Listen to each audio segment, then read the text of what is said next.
Hey everybody, this is Destroy Artifact. This is the Tabletop Terrors podcast about creativity and how it relates to tabletop RPGs and other media. And so, I'm Tim.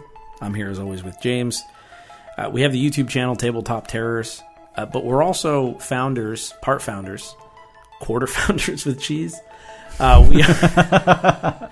We are 2 out of 4 of the founders of the independent publishing company, Absolute Tabletop, and we publish tabletop RPG supplements. And so this podcast specifically, it's about creativity as it relates to us working, making RPG supplements, running games, and so on. So what's stumping us, what's helping us, what do we just need to get off our chest, and those kinds of things. So this is our first episode. I really haven't seen a specific podcast like this, and I need it for me as catharsis. Yeah, that makes sense.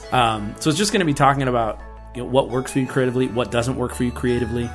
And I think an important thing to mention, you said this was, going to be specifically sort of bent on RPGs, and to some degree it will be, but I feel like we'll also delve into our creative sort of lives elsewhere. Sure. What we do for work or what we do for other things, or things that may not be RPG related but that are creativity related. Exactly. So you will get a behind the scenes look at what we're thinking, what we're looking at, what is inspiring us, and so on. So honestly, this is sort of a look behind the curtain. So if you don't want the magic trick to be spoiled or revealed, so to speak, this might not be something you'll enjoy, because we're going to talk about where we might have got the idea for a name of something. If you don't want to know that, if you don't want to see that part of the magic trick, then maybe this isn't for you. So today we're going to talk about the idea that you're inspired by now. And basically now, you have to create it now, or that idea will die. Okay? And here's what I mean specifically. Gesundheit, baby boy. So the idea is that we just got the printed copy back from, we published a book called The Copper Jackals, Soldiers Without Compromise. It's a 5th edition rule set, and you can get it now digitally on AbsoluteTabletop.com, but we're getting the book made into print on demand. And so we got the book back, and I'm flipping through it, and I was really happy with how it turned out. Yeah. It's got lore and then this robust rule set to make your characters in 5th edition even more powerful. Like mechanics to add these things called copper boons. And anyway, so I'm flipping through it, and I had this really weird thought. I was looking at some of the mechanics, and I was like, that's a cool idea, but I don't know if I would be able to come up with that right now. Yeah, and even though we came up with it 6 months ago. Exactly. We did come up with it before. I was like, and I don't know. It just kind of struck me, and I thought, what? And then I realized, I was like, I would do this book totally differently if we came out with it right now. Now, an interesting thing I want to mention about that specific feeling is it sounds like that is a feeling that you don't have very often. No. But I have that feeling all of the time. Really? The reason I have that feeling all of the time is I work as a programmer for my day job. And all the time, you write something, say a system that prints out a PDF with all of the customer's information on it. Mm-hmm. You design the PDF, then you have to take their information and you print it on there. And you have to code this, using various tools and things. And then someone uses it. They use it for about a year, and then they say, hey, we want you to add this thing. We need to be able to add this new feature. We want to be able to send 2 different PDFs depending on whether they live in this area or that area. You say, okay. And you go back and you open that script back up and you think, who on God's green earth wrote that? Who coded what this were thing? they thinking? Right. And I say the same thing to myself. I would do that so differently now. Right. But you can't. I don't have time to do that differently. And now this doesn't really go toward that, but the important thing is then I have to, using new stuff, new, things that I've learned over the last year, I have to add this feature while doing my best not to touch this old stuff. Specifically in my case, because if it breaks, I'm in trouble. Obviously, right. I don't think that applies so much for the Copper Jackals, but you don't have time to go back and rewrite this whole program. But I find myself feeling that a lot because I'm always learning new stuff, and I'm always learning, not necessarily that the way I did something was wrong, right, but I usually disagree with it later. No, I hear you. And here's what scared me, is I thought, this is the way it needed to exist. This is the way it was supposed to happen. This is what it should look like. So what kind of got me was, as I thought, here's how I started thinking of it. I started thinking of it like photos. Yeah. And I thought, when you take the time to create something, whatever it is, when you take that time, it's like taking a photo of what's inspiring you, like what's coming out of you. Yeah. Okay? You can't just go back and go, hey, I want to go back a couple days and get that photo again.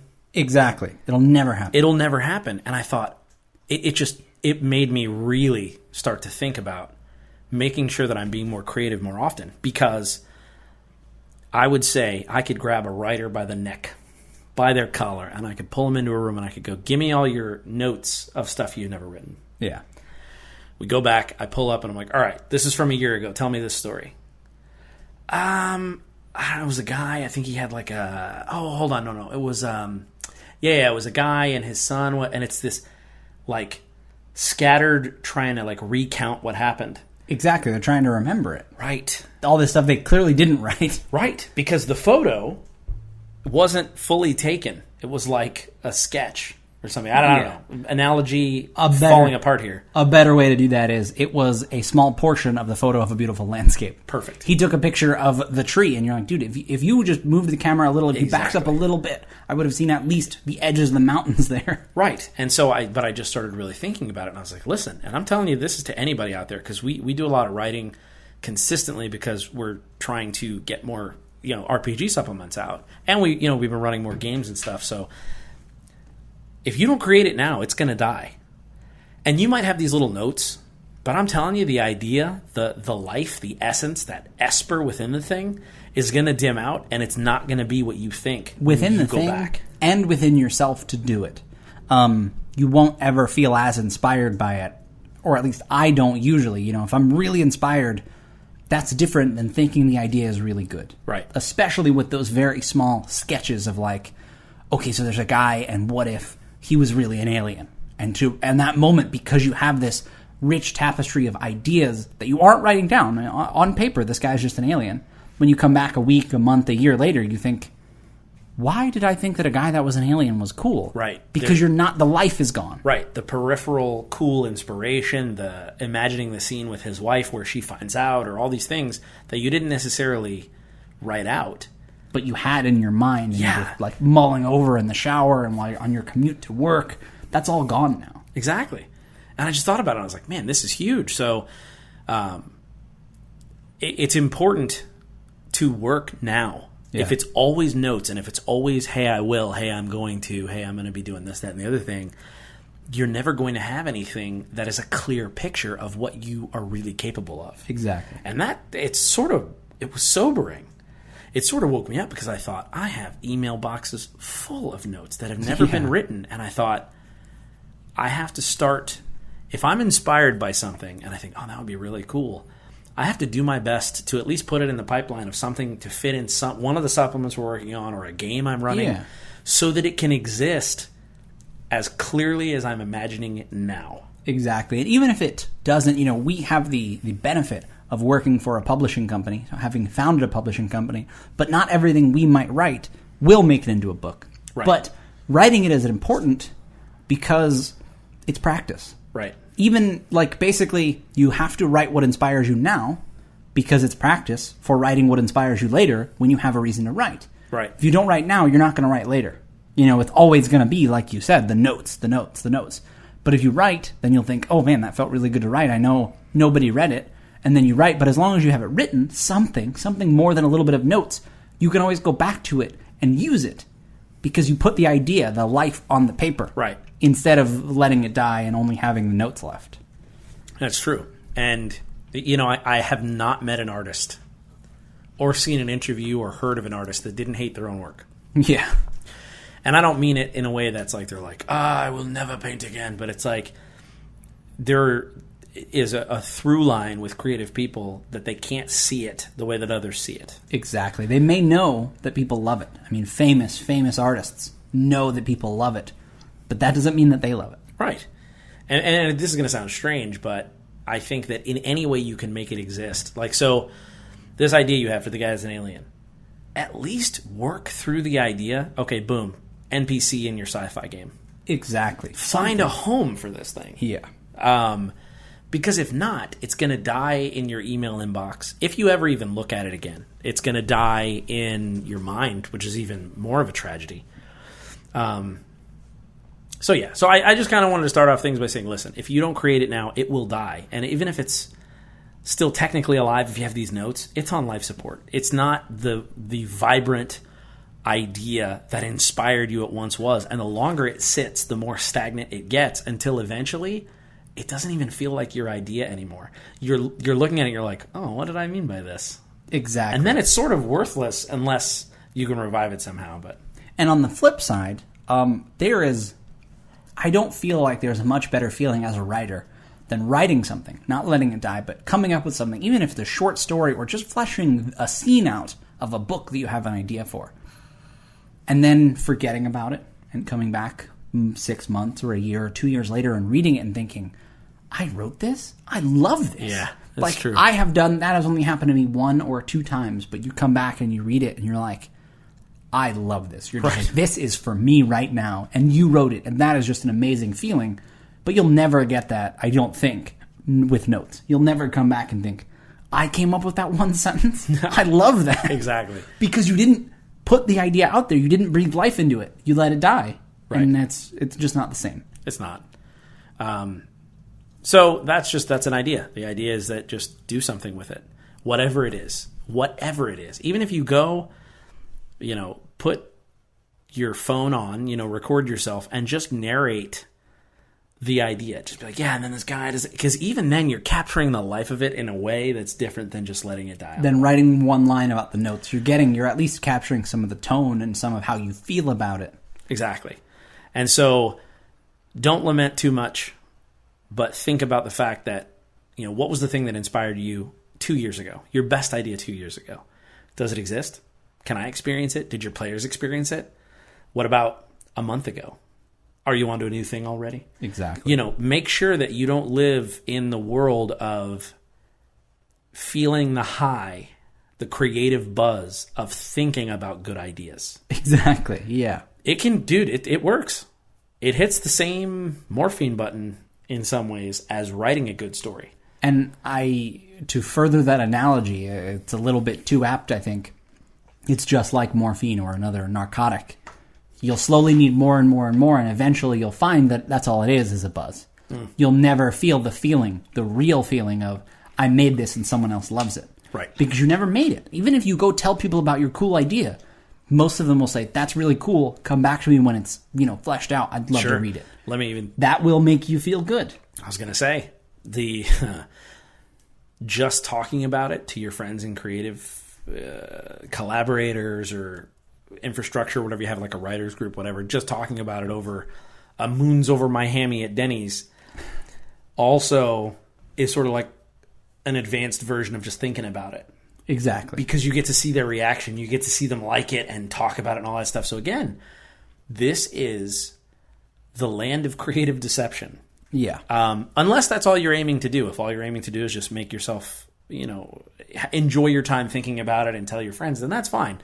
That's not what we're talking about. This specifically is about, we're trying to create, we're trying to write, we're trying to make things exist that didn't exist. Don't fall into that trap. Exactly. And it gets even worse when a group of people who want to do that sit around and they're like, let's have a creative meeting. I used to do this with a group of friends, and some of the best ideas we've ever had. And we would get, one of the guys was a worker at a local comic shop. We'd go up to his apartment. We'd get food from the local grocery store and just sit and just, all right, yeah, what if this and what? And we made these multiverses that no one can ever experience. You did what I like to call the easy part. Yes. Because it's not easy to come up with the ideas, but in that situation it is, when you can bounce stuff off of people. Yep. But just take one of them, any one of those ideas, and make something out of it. And then you have something that lives longer than that night. Because, you may remember some of those ideas, but in the same respect, they'll never be the same. Right. It's just not going to have that same effect that it would have had. You could even write all about one of them. Right. And it may never be quite there, and especially you may find yourself thinking, this could have been so much better if you had done it when you were inspired by it. Absolutely. Yeah, so that's the first part of this podcast is just kind of what we're thinking of, what we're talking about creatively, what we're struggling with, or what's inspiring us. So the takeaway would be, whatever it is that's inspiring you right now, stop making notes. Take 15 minutes a day. And I'm not even saying you have to do this on your weekend or whatever, but I'm saying whenever you hear this, that night, before you go to bed, take 15 minutes. Put a timer on your phone. Sit at a computer or pad, pen, whatever your jam Typewriter. is. Typewriter. Even voice recorder. You know, if whatever your medium is. And for 15 devoted minutes, try to get as much of that idea out as you can. Because that's different. That you can then put on the shelf. And usually it'll be hard to stop after, say, 8 minutes. Exactly. No, it's true. Before Yeah. Right. Before you know it, that timer's gone off and you've snoozed it 4 times and you're like, oh, just a little bit longer. Yeah, and then it's 2 a.m. and you're like, man, I got to get to bed, but this is flowing. A whole nother podcast we won't get into is don't throw it away, don't delete it. If it's awful, you're doing it right. Save it, and then that's a different story. That's a totally different podcast. But what I'm saying is you've taken that, sketch and you've at least started to ink it. It's not a finished story. It's not a finished book by any means. But if you come back to that, you will understand more what it was and what it was supposed to be. And hopefully you'll come back to it tomorrow, in 4 days, in a week, a little less, or less time between sessions. You won't come back to it in a year and wonder what you were doing. Hopefully it'll grab you and you'll devote more time to it and you'll do it. And then eventually you'll have a finished book or, whatever it is you're trying to write, a manuscript, a screenplay. But then again, if it's bad, you're doing it right. Yeah. Do it again. Do it all over again. Go back, rewrite it, think about it more. And now that you have something to mold, start molding it. Right. But as an idea in your head, you're unable to put that in front of you and start kneading it and start molding it and sculpting it. It's impossible if there's not an idea first. There's no substance. I totally agree. And so, and the thing that I would say is that the next challenge would be go ahead and try it again the next night. So do it 2 nights in a row, and then 3 nights, and 4 nights. And slowly, before you know it, you're building a habit.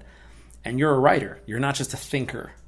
Now, if you're an artist, for you, that might be sketching something. Whatever your medium is. If you're a sculptor, sculpt something. But you've got to stop just thinking about and looking and pining at other people's finished work. Exactly, because they did that very same thing. Nobody that I know of, maybe there's someone, and maybe you can let us know if you know this person or if they're famous from history, wrote something and released it and was happy with it, and it's now a famous work of literature. It wasn't like, all right, first draft, that's me. Print that baby. We're done. Right, exactly. So you've got to put in the work. Now, all right, let's shift over. This is the second part of the podcast where it's kind of just, creative workshop. Like, what are you working on? What are you thinking about? How's it inspiring you? What are you keeping busy with?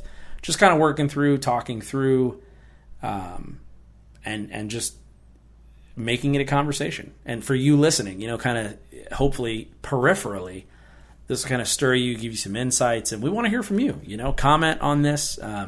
You're going to see this. This will be on Podbean specifically in the audio format, but we're also going to put a background to it. It'll be on YouTube as a video.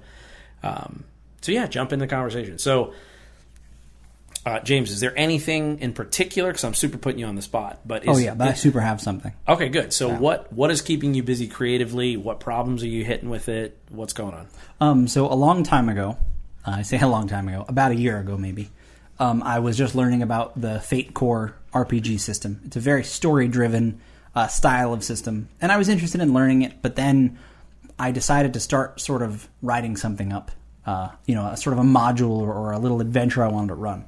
Now, the beauty of Fate, if you don't know about it, is that it's made to be able to do anything in it. As far as, you can do fantasy or, I can't think of any other genre suddenly. So like fantasy, fiction. Western, science fiction. Yeah, anything you can house. think of. Wow. Exactly. The way their rules are set up are that it sort of can fit any situation, and it's a very fluid storytelling game. So I thought, okay, it was something I was very excited about at the time. Fallout 4 had come out, and I thought I have forever, since I've known about RPGs, wanted to run a Fallout game. Now, there are some, what do you call them, conversions for different editions of Dungeons & Dragons to Fallout. But I felt like that wasn't quite right. And I learned about Fate, and I thought I would love to make a Fate game that I can run that's in the Fallout universe. And then I heard a song, and I won't actually say what song it is, because if you play in the game, I don't want you to know what it was. But I would like to play in the game. Back then, I wrote something for it. I wrote about, and I guess I can tell you some of this, I wrote about the Jefferson City Quartet, this group of 4 gangsters that are sort of roaming around. And I forgot the town, but you find yourself basically in between these 2 towns that actually exist near, or rather in between 2 cities. One of them Jefferson City and one of them another one, I think in Missouri. And I don't remember all of it, but I wrote a lot of it down. And 2 days ago, I heard the song again.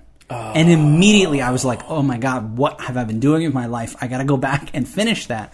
Because not only am I so excited to run it, I thought I had some really cool ideas. I mean, aside from the fact that that I get to sort of make a world or like run a game in Fallout, I'm like, oh man. So I'm definitely going to be diving back in to my Fallout Fate sort of little maybe one shot for a few people. Sure. All right. No, and so I'll tell you mine, and then we'll kind of spitball with how we can help each other and kind of go. No, actually, I should probably talk about how we should do it piece by piece, or else it'll get muddled. Yeah, that's fair. So, are you hitting any challenges? What are you doing? I mean, how are you making this exist? What problems are you having with it? So, I would say the number one thing right now is when I started writing it, and this actually goes really well with the beginning of the podcast. Like I said, I wrote a lot of it. I mean, I have 2 or 3 pages of cool ideas and things I want the players to do and kind of events I want to happen.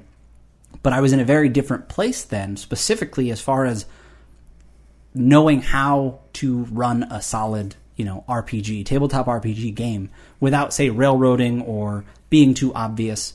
Part of the beauty of Fate is that your players can do just about anything. Sure. But I really want this specific sort of these events to happen, or for them to get involved with these events that are happening. And I feel like my biggest hurdle will be going back, looking at what I had written and thinking, okay, based on what I know now about running tabletop RPGs, outside of the creative aspect and the cool stuff I can do, I have a lot of the cool stuff figured out. Now I need to go more into logistics. Like, why are they there? What are they doing? What is it? There is still one thing that I remember this more than anything. There's just sort of a McGuffin, and I don't know what I want it to be. I can't, for the life of me, figure it out. And that's like the number one thing that I need to figure out. But I can't, because I need to figure out the other stuff first. Well, so that's kind of my sticking point. Let's talk it through here. I'm going to challenge you and say, I think maybe you can work on the McGuffin now, and it can inform the other things you need to figure out. Exactly. I feel like my problem is, and I don't have this problem often, is I haven't thought of a cool or clever enough thing. Sure. Basically, like, there's going to be a thing that everybody wants. And I'm trying to think of a cool, clever Fallout thing that everybody wants that isn't as simple as going back to Fallout 2, where they're like, yeah, they're all fighting over a Garden of Eden creation kit. I'm like, no, that's just taking a little too much for it. So here's the thing. And one of the things I really want to shoot for on this podcast is just pure transparency. So I want to talk this through, and if anyone is going to listen to or watch or play in this game, it's going to ruin it. It's going to ruin it. But I think now. that what I want to really achieve with this is the act of just pushing through these creative hurdles. Immediately what I thought of, and I don't know how to do this, you are far more, I think, experienced, especially with because I played like Fallout 1 and 2 a bunch, but not as much with the latest ones. How important are the bottle caps nowadays? Are they still the currency? They're still the currency, yeah. I would think, what an interesting thing, and I don't know how to do this yet, but this is what this is about. What if it was something that was small enough, even if it was just a truck or something like that, but it's basically a bottle cap maker, something that could make currency. Okay, yeah. The idea would be that it just stamps out the metal and has like a stripe. I don't know. I was going to say, it's basically, they had to make bottle caps somewhere, so somebody found this machine in an old bottling plant, and because it's now the currency, they're like, no, we can just make our own money. Dude, and then they like I said, they load it in the back of a truck. Are there still like big trucks in Fallout? Yeah, and that's the thing is they're in a major city, so despite the fact that a lot of it will have been destroyed, some people do have running vehicles and different things like that. In most cases, though, it'd be like Brahmin carriages and stuff, but they would be able to transport large. Here's what I'm thinking, though. So in this world, in this city that you're wanting to run it through, I'd love the idea that the government owns the machine. Well, okay, so let me set it up for you. Okay. Because you need some setup to figure out why this is happening. Or, well, okay, I was going to say I could just spitball and then you could tell me, like, because rocks the idea against is, rocks. I guess what I'm saying is I don't know what the McGuffin is, but if to give you a little bit, because I like your idea. No, I hear you. But I'm saying, like, I can't just come up with my own thing and go run this. Exactly. Yeah, so I guess the main thing you need to know is, and this is why it sort of goes in, we'll get there. Okay, so the idea is the players, like I said, I can't remember the name of the other city. It was a long time ago. But Jefferson City is a big city. I think it's in Missouri. We'll call it City right? X, the Jefferson other one. City, Missouri? Does that sound right? I think so. I'm pretty sure it is. I can't geograph. Okay, but I know Mapper. So the idea is it's in a place that exists. It's in the United States after they dropped the bombs, probably very long after, years after. The players find themselves in some sort of watering hole in a small town that is situated between two cities that are sort of at odds with each other. Okay. Now, in Jefferson City, no, it might not be. I don't remember the names of the cities. Like you said, whatever. There's two big cities. We'll just call them City A and City B or something. In the city, the players find themselves in. Not Jefferson City. Not Jefferson City. So in the town, sorry. Let's stick with City X. Okay. So in City X. Well, in the town, the players are. That's the thing. City X. Well, no, because I'm not explaining this well. There are two big cities, and the players are in a watering hole between. So there's about 10 miles. So we'll just call it the watering hole. The watering hole. In this very small town, or relatively small town, there's a bank. And this bank still has a working vault. Okay. This vault is closed. This vault is not open. Now, when I say vault, I mean literally bank vault, not like an underground vault in Fallout. And there have been rumors that the Jefferson City Quartet is going to break into this vault. Now, the important thing is, this is a relatively normal town, but recently there has been a sort of this bank has been a little more well protected. Now, it's clear to everyone that nobody knows what's in this vault. But based on the fact that there are now armed guards there occasionally, or I say guards, but a few more people like mercenary styles or mercenary types with guns, and then you hear the rumors of the Jefferson City Quartet is going to rob it, everybody wants to know what's in this vault. Got it. That's the McGuffin. I don't know what's in the vault. But it has to be something that would be worth something, but it can also be very old because it was protected from. Sure. So I'm like, there can be so many different things. So I got a couple of immediate ideas. So, all right. So and I'm just throwing stuff out there. In this relatively small town is where the bank is? This is where the bank is. It's a small branch of a larger the first thing I would do is I would move the bank somewhere bigger.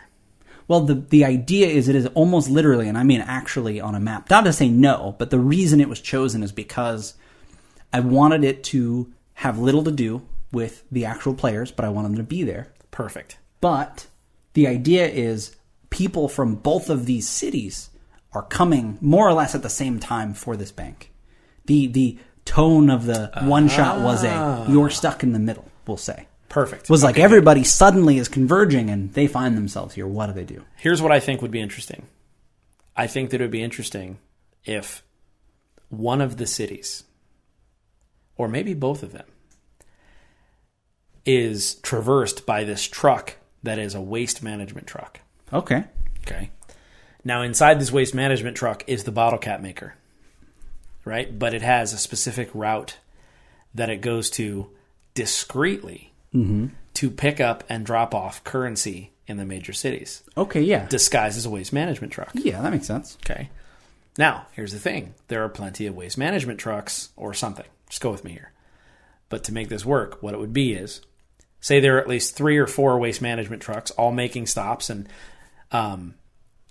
the idea is what you find out when they break open the vault is that all this thing is a piece of paper that shows the exact schedule and exact truck that the bottle cap maker is going to be in at what time.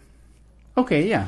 So it's not the bottle cap maker. It's not the wealth they think it is, but they keep that there because it's between both cities. It's innocuous enough that it's like, hey, but if you broke into the vault, the trick is it's not a single piece of paper like a Disney cartoon sitting on a counter. Yeah.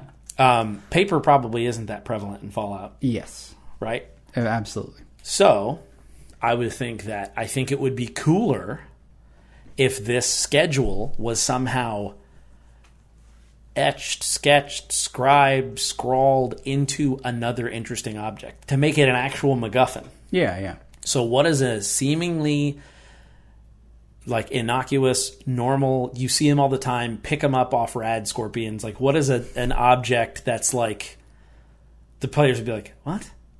Is there something you can think of? Because I think that would be a fun MacGuffin where it's basically they go in there and it's a Nuka-Cola bottle or something. That would be a good example, or something where it's like, what? And it's got a painting on it or something where they go in there. Okay, another one, something like that in that same style would be just a small bag of caps, but sort of on the inside of the bottle caps is like, it's on the inside of the bag if you turn it inside out. Something like that. Yeah, where it's if you dump out the caps and turn the bag inside out, it's got which would be a great disguise because there would be other bags of seemingly valuable things. Exactly. Stim packs and different, seems like it's a vault. Like, oh, this is where this small town keeps their stuff. But really, if you dump the bag out, it's the route, the truck number, the whole thing, where this bottle cap maker is going to be at what time and so on. Yeah. Something like that. Now, again, that's just the genesis, but that's how I would do it to where they're still, when they open the vault, it's like, what? Well, and I guess, so that all makes sense, and I think it's really cool to talk about it. I guess the main thing I'll say is I planned on it being a one-shot. So it was kind of like the reveal of the vault is like, that's the end, more or less. Sure. But, like, more what you're describing to me feels like, all right, what do we do next? And I was looking for more of like a punchy, like, Twilight Zone ending. Not necessarily weird or creepy, but like, no, there's no more after this. That's what happened. You know what I mean? Yeah, no, that makes sense. So right. I'm not saying, I think it's cool to talk through it and stuff. I guess I just want to say that, I don't know, I feel like I wanted it to be like, what is that? You know what I mean? So you want it to be something that is, and I get that. No, I totally get that. And again, I don't really know. I mean, I like the idea of it being this sort of very complicated, like a lot of moving parts system. But in the same respect, because I don't know what it is yet, I'm very, it's very open still. I mean, it could very well be that. But the other thing is, like I said, I like the idea that since the bombs have dropped, this vault may have never been opened. Okay. Or maybe people think it's never been opened. Because I was going to say then, let's pivot. Let's totally pivot. It's all about what's valuable to the people in the town. The reveal could be that what's valuable to the people in the town isn't what's valuable to everyone else. Exactly. Yeah, I think that'd be fine. So they work their way, they go on. Okay. So you could just wipe the bottle cap maker. Totally separate adventure. Do another Fate one shot or whatever. But to me, if the players are here, what I think could work is something that other people wouldn't think is valuable. And that was where I was going. And I had an idea that I eventually scratched off as too cheesy, and I couldn't think of a good way to make it work. Hit me, baby. It's a little girl. Okay. So what's wrong with that? Well, I just feel like... Other than her not being able to breathe in the vault. That's what I mean. I'm like, okay, it just creates a few more things. Like, okay, well, then instead it's more like an underground vault, and it's, But that can lead to a lot more. But I wanted the same thing. I wanted it to be like... No, like, what? Like, they open the vault, and a little girl comes walking out, and they're all pointing guns at her, and they're like, what is happening? And then she fire starters them into oblivion. No. Exactly. All right, here's what I hear. And, dude, you know how this goes. This is... Yeah, super... First episode, destroy artifact. We're looking to destroy the artifacts and get to the pure essence of something. And that sometimes creating means taking a 2-mile hike down a road and realizing you're like, nope, gotta go back. Nope, yeah, this isn't the way we wanted to go. All right, so here's this. What do people put in vaults? Things that are valuable, right? Yeah. Okay. Something that's always been interesting to me is what is valuable to certain people. Yeah, absolutely. Okay. So go with me here. The townspeople, and you have to think of a phrase that would be misleading, but work once it's revealed. Exactly, absolutely. Okay. So call it, the valuables, say. It's like, no, keep them away from the valuables. And I mean, the townspeople are like, because who are the players? The people robbing the vault, or they're people trying to stop the That's the thing. Jefferson City? It's up to them. They are people that they're wastelanders that probably are relatively well armed. They know how to fight. They are in this town, and they're drinking. That's it.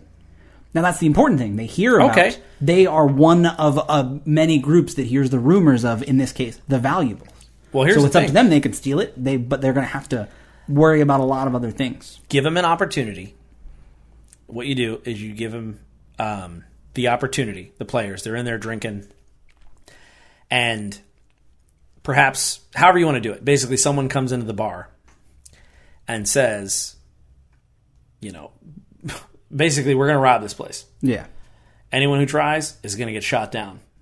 Blah, blah, blah, blah. And basically give them an opportunity to join the crew or to defend the town. Absolutely. Yeah. So they can choose either one. But it's a shootout. The town is defending the valuables, and so on. And you get to it. And finally, when the vault is open, it's a bunch of toys and collectibles from before the bomb went off. Oh, okay, yeah. Basically, it's like the things that were kept pristine. Think about it. How valuable... Okay, think about now, like what an Action Comics #1 is worth. Exactly. Think about after every other comic was wiped off the face of the earth, what any comic would be worth. Absolutely. So I like the idea that the valuables, and what also, too, to me is sort of meta, it plays off the fact that a lot of people collect toys, trinkets, video game, memorabilia, things like that. I just think it would be interesting if they kept talking the valuables, and then when it opens up, and essentially the mayor of the town or whoever is finally there is basically just like, this is what's important to us. And you can play off the idea of things having value to different people. Yeah, and so I like that idea. But. And come but. on. All right, no, I'll go all day, James. I have a sort of a blessing and a curse. If you tell me the rough plot of something, I can tell you what else that's the plot of. Oh, God. What is that the plot of? Richie Rich. Is it? Yeah. Oh, God. The guys that keep trying to rob the family, the Rich family. Oh, and what is their it? Their name is Rich. They finally open the vault, and it's just all of like the sentiment, all the sentimental stuff that the family's kept over the years. Hilarious. They keep in their biggest vault. So and the guy's like, "Where's all the money?" And he goes, "In the bank." All right. Well, so not to say that that's bad. Just that I would that's actually the same kind of deal. To me, I would do it then. Here's why. It just made me laugh. No, that is funny. You do have that curse because now, to me, I would say it's definitely a starting point. Yeah, absolutely. And that's the thing is I still don't know, and that's what I mean. When I mentioned earlier, I mentioned part of the problem is I'm not sure what the players will do, and that's part of the problem. See, and this is kind of bringing in... Here's something that I've started to do in my games, and especially it works in a one-shot. I would never do this in a campaign. But in a one-shot, I take a lot more liberties with placing players where they need to be. Yeah. So I work with them like, hey, what kind of character you want to be? Okay, boom, boom, boom. Okay. Hey, what I'd like to do is I'd like to place you at the bar meeting a contact. You kind of heard about these valuables. And, obviously you need to work with the player and make sure it makes sense. But for a one-shot, as long as you're not railroading them or taking away their agency altogether, hey, would you be cool if I made you an informant for the gang? Exactly. Pivot it in the way you want it to be, and the especially the way Fate works is like that, where you're like, hey, you guys need to the players need to tie to each other. Usually, they come up with things that tie to each other, and okay, we have a background in common, and then I have a background in common with that person, so it works really well for them. Perfect. So, I don't know. We're just spitballing, but hopefully that helped a little bit to kind of help you get over the hump. I got the vibe that you weren't really super feeling any of them. Because it's difficult, because I haven't read it in a long time. I finally just pulled it up, but I haven't read it in a long time. And every time you would say stuff, I would remember something else. You're like, sort of that went doesn't against fit. it. I'm but I just remembered this other cool thing. So it's my bad for not having read it recently. Dude, that's fine. Here's the idea. The whole point of this podcast is to stretch and push and try to be creative, talk about our games, talk about our supplements. Is that sufficient, at least, to get you kind of your ball rolling? Yeah, absolutely. That's the thing. There's nothing quite like talking about it, because even though I may not use those ideas, the idea of just, I don't know, it's going to help me. It's going to help me because even if I don't know what I'm going to do, I know what I'm not going to do. Sure. You know what I mean? Sometimes that's a stronger feeling. Because it's not necessarily that I'm like, oh, I don't want it to be a bottle cap machine, but I can think, oh, but why don't I like that idea? Oh, okay, this is why. And I mean, we talked about that a little bit. 100%. It narrows it down a little bit. Exactly. And now taking this conversation and then writing something about it or using it is the key. Yeah. Because sometimes, too, scheduling the game is the biggest mitigating factor in like, well, I'm going to come up with something. In 2 weeks, I have to come up with something. And that's when we talk about deadlines. No, but really, deadlines are, like you said, it's very important for that. All right, well, I want to jump into kind of what we're working on supplement-wise and just kind of some of the things that we're coming up against. And so we'll probably go for another, 15, 20 minutes here on the podcast. Hopefully you're enjoying this. It's the first episode of Destroy Artifact. Like I said, it's a podcast based on creativity and how it relates to tabletop RPGs and the rest of, what you're working on. So as far as Absolute Tabletop goes, as far as supplements we're working on, one of the things that James and I are really pushing for is we're grinding away at our campaign setting. And the guidebook, kind of like the campaign book, the setting book for it. Our campaign world is called Dragon Grin. It's a place where evil has won. It'd be like, what if Sauron from Lord of the Rings, what if the ring wasn't destroyed? What would happen? Yeah. Except it's got less of a Mordor wins and more of a go back to the fantasy realm and say, like, what if Hitler won World War II? Yeah. Kind of thing. So our big bad in this world is called the Dismembered Lord. And it's funny because James and I kind of came up with that, and it sprang up in a one-shot. So the name The Dismembered Lord actually first appeared in a one-shot that I ran called Beautiful Day. And I just thought it sounded cool. So I wrote that big check. And so I was like, okay, cool. But the legend, as we've run more games in our world, as we've come out with some of our books and things like that, the legend has become big. I would say it transcended the bounds of the game because now real people in real life ask you about the Dismembered Lord as though it were a real person. Exactly. Like, they want to know more about him. This legend still lives and outside the game. Right. I think that's really cool. And it's very cool. Now, here, let me tell you, just creatively, let me tell you what makes me sweat bullets. It's gotten so big that I feel like no matter how we define it, no matter how we quantify it, it's going to let a large sector of people down, like at least half. No matter what, you can't make everybody happy with, but I imagine him this way. Exactly, and because we've left it purposefully vague, like a superstition or like a myth, part of it is also, too, because we're like, no, we're not committing to what we want him to be. We're super doing that on purpose, like, let's see what he needs to be for the world as we write this book. Exactly. But now, so what I did, was like, all right, I'm going to throw a little bait in the water. Scoop a little chum out. We're going to throw it in there. I asked everybody on our Facebook page through Absolute Tabletop, I was like, what do you think the Dismembered Lord looks like? Nary a one description was either one, what I was imagining, or two, similar in many ways. Yeah. Everyone's thought was wildly different of what the Dismembered Lord should be. Now, it's worth mentioning, some people have little experience with our campaign world, so they're basing it just on the name, yeah, which is totally great. I love that. Some people have a lot of experience with the campaign world, and they were basing it on what they think it should be. So my thing that I'm dealing with right now, and really, you too. Yeah. I'm not sure how to commit to what he looks like without fudging it or messing it up. I don't know. I don't want to undercommit. Like, well, he could look like anything. Yeah. But I don't want to make it something. How do I ease people into that? I don't know. I'm just stuck. I don't know what to do. Here is the important thing, I'll say. And I also don't know, but we can sort of talk about a few things in the periphery that hopefully will help. No one has ever seen him. No one will ever see. He doesn't exist. He's an old woman, actually. Done. Boom. That's the book. He's the McGuffin. That's the book. The Dismembered Lord is an old woman. In your Fallout. So the important thing is, all of those people that described it to you in real life, imagine those are just all the myths that go around in the world. He has to be something.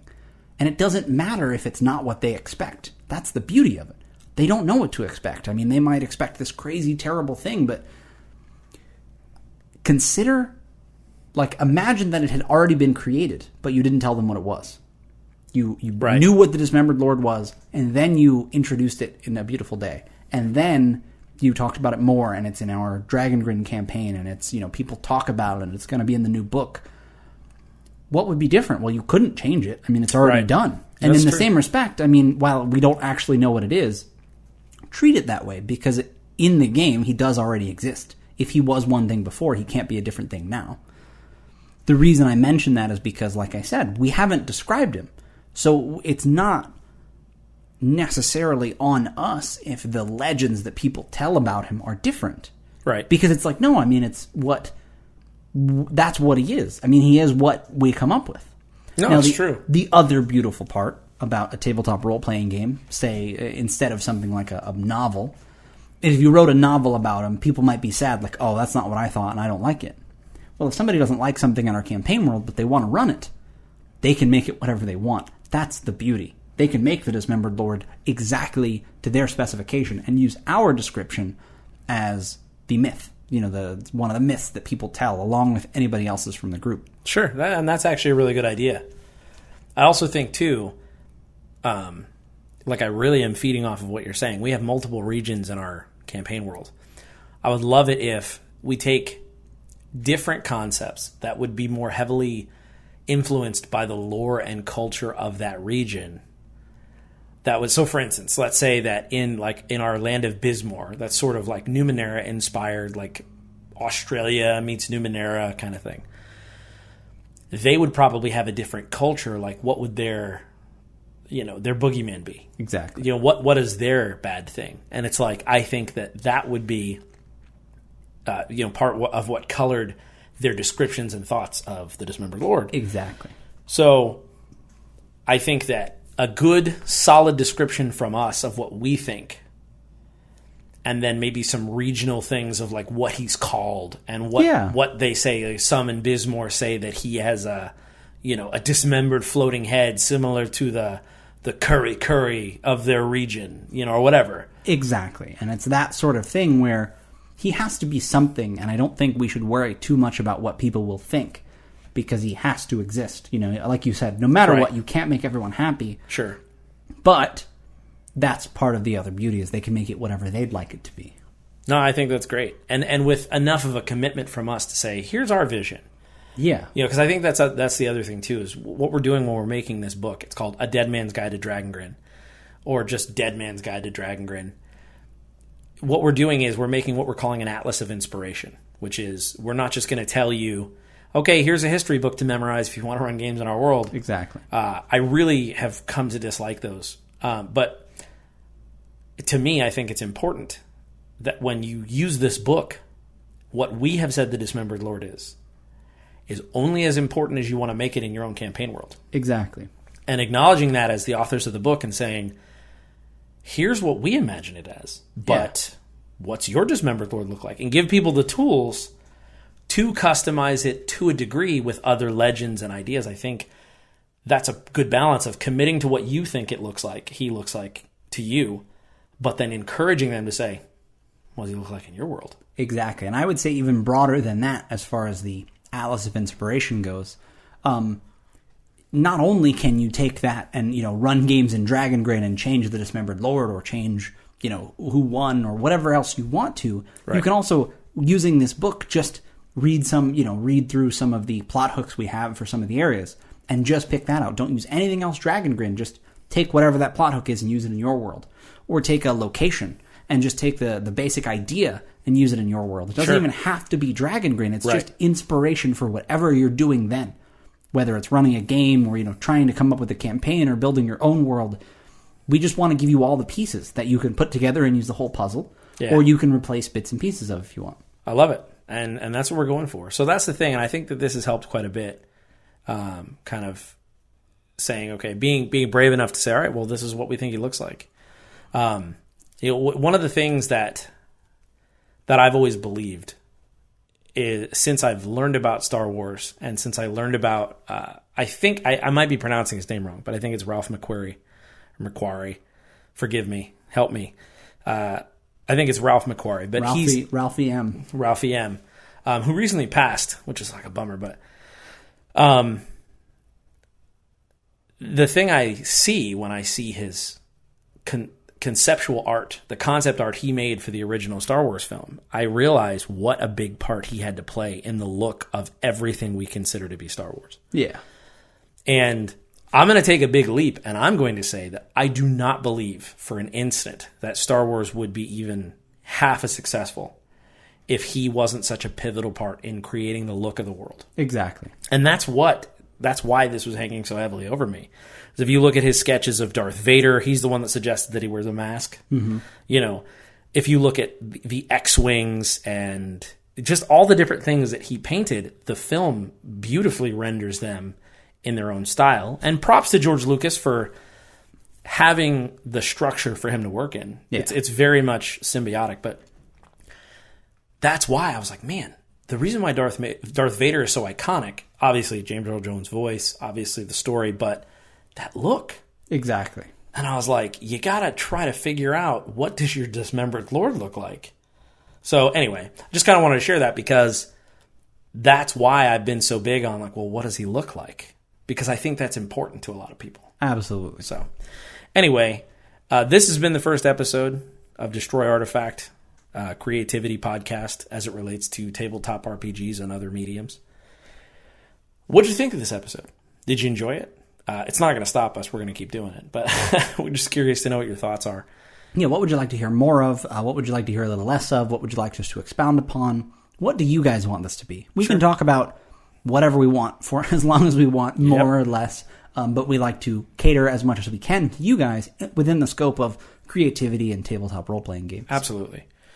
So if you are listening to this on Podbean, be sure to check us out on YouTube, where we have many more videos and we have actual plays of Dungeons & Dragons 5e.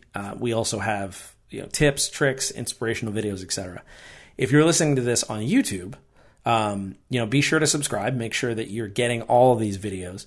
And overall, this is going to be a journey. If you want to see what we're working on, if you want to see what we've put into writing and released, check out AbsoluteTabletop.com. That's the independent publisher we helped to found. There are a few Dragon Grim books up there, but we're definitely going on this journey to create this Dead Man's Guide to Dragon Grin and make sure that it's something that players can use and be inspired by and love. So awesome. Well, I think this felt good. I think we'll end it here. If that's cool with you. Absolutely. Works for me. Awesome, everybody. Well, thanks for listening. I'm Tim. That's my brother James. We're Tabletop Terrors. And until next time, may your dice roll high.